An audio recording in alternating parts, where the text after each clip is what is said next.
Well, this is going to be fun, fun, fun till her daddy takes the T-bird away, as the Beach Boys once sang back in 1963, 64, and we're up to number 19 on his fantasy playlist. Olivia Newton-John with Twist of Fate, up 10 from 29.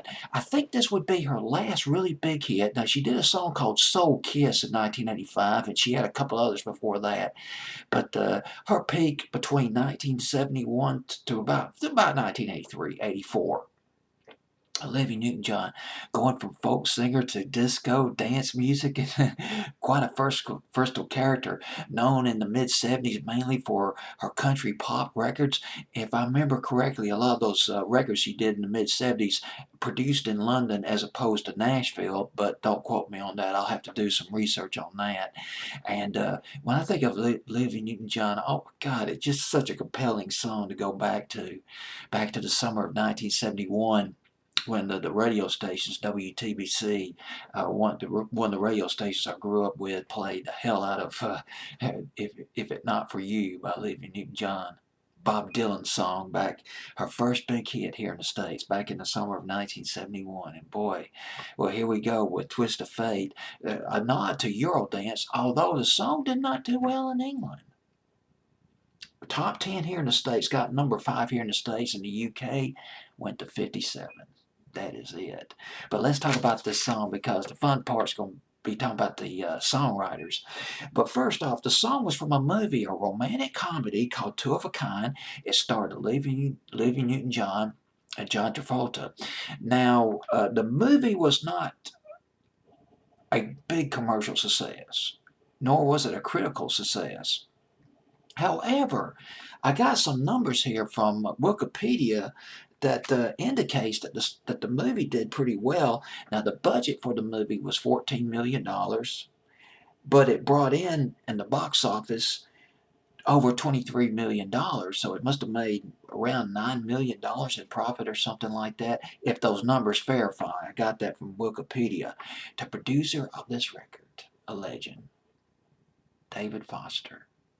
Yes, the guy who did the theme, that beautiful musical the theme from St. Elmo's Fire in 1985, produced She's a Beauty by the Tubes, was in the band.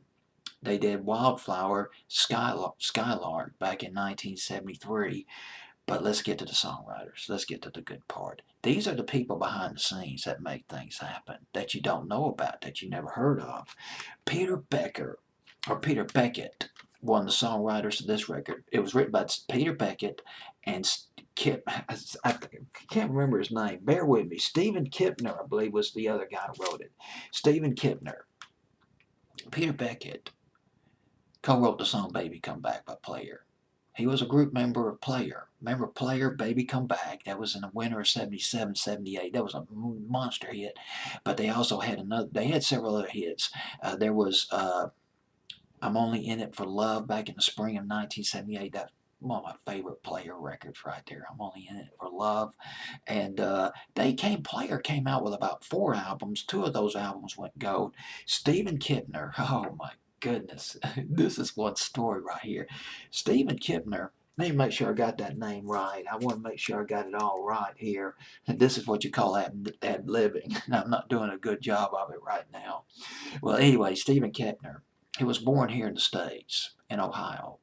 But his parents moved to Australia when he was real young because his dad was in the Air Force. He joined a group, came out with a record in Australia, moved to England in the late 60s. He teamed up with a guy named Steve Gross. They formed a band. They formed an act called 1010. And they had that, remember, oh man, we're going back to 71 all over again. 71 was an amazing year. Talk about that period between 1964 to 1973. Just can't go wrong. But spring of 71, Toasted Marmalade, the dreamy Toasted, the oral musical soundscape of Toast and Marmalade for Tea by 1010, produced by Steve Kipner's good friend Maurice Gibb. It was either it was Maurice Gibb or the Bee Gees. It was, God, you'd think the Bee Gees were, they probably sang on this record. It's a very Bee Gees sounding record, but 1010 had to hit with it. And Steve Kipner, he moved on to songwriting big time. He co-wrote Hard Habit to Break by Chicago. He might have also co-written You're the Inspiration, co-wrote Physical. Yes, he co-wrote Physical by Olivia Newton-John in 1981. Heart Attack, which came out a year later by Olivia Newton-John, he co-wrote that one. And much later in 1999, Stephen Kipner, he teamed up with a keyboard player. His name was David Frank, and guess what song they wrote? Genie in a Bottle by Christina Aguilera. Went to #1, her first massive hit. Boy, you talk about a line, talk about a variety of music going from Toast and Marmalade for Tea in 1971 all the way to Christina Aguilera's Genie in a Bottle in 1999. He also worked a little bit with the group LFO, a boy band called LFO, a little bit in the late 90s, early 2000s. So the versatile songwriter. Well, he teamed up with Peter Beckett. Actually, he met Peter Beckett when he was in England. Stephen Kipner.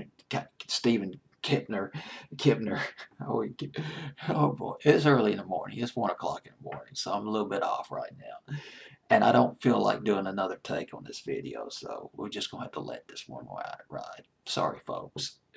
All right, here we go with Olivia Newton-John with Twist of Fate at number 19 on my fancy playlist of November 20th, 1983.